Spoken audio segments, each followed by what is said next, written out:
विधानसभा निवडणुकींच्या तयारीसाठी महाराष्ट्र नवनिर्माण सेनेचे प्रमुख राज ठाकरे हे चंद्रपूरला आले।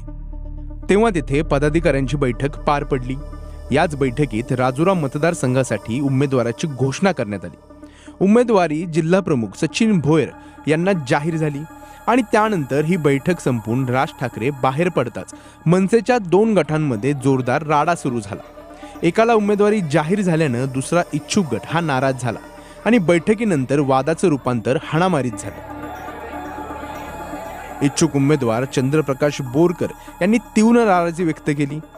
सर, ज्या पक्षाला आज 2009 पासून प्रकाश बोरकरनी या राजुरा विधानसभा क्षेत्रामध्ये त्याला खऱ्या अर्थाने वाढवलं, 10 ते 15 वर्षापासून नांदा ग्रामपंचायतीवर काही काळ असेना सत्ता आहे आणि आम्ही 2011-12 मध्ये जिल्हा परिषद पंचायत समिती सुद्धा लढली आणि राजुरा कोरपना जीवतीमध्ये सर्वात जास्त शाखा या प्रकाश बोरकरनी उभ्या केल्या, परंतु त्यांना राजुरा विधानसभा क्षेत्राची सीट न देता साहेबांनी जे 10 ते 12 दिवसापासून आलेला सचिन भोयर जे चंद्रपूरचा रहिवासी त्याला सीट देऊन साहेबांनी बहुत मोठी गलती केली।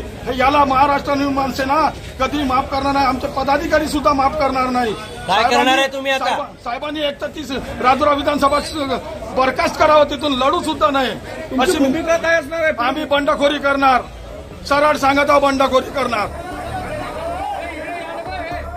तर या क्षेत्रातून आपण बंडखोर म्हणून उमेदवारी दाखल करणार असल्याचं त्यांनी जाहीर केलं। तर दुसरीकडे उमेदवारी जाहीर झालेले जिल्हा प्रमुख सचिन भोयर यांनी पक्षात अशा घटना घडत असतात अशी प्रतिक्रिया दिली आहे।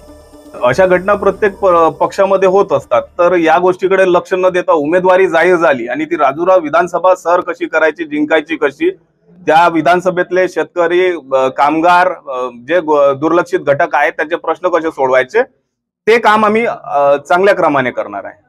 पक्षांतर्गत साहेबांनी त्यांची हकालपट्टी घोषित केली आहे, त्याचं पत्र लगेच उद्याला किंवा आज मिळून जाईल। या घटनेनंतर इच्छुक उमेदवार चंद्रप्रकाश बोरकर यांची पक्षात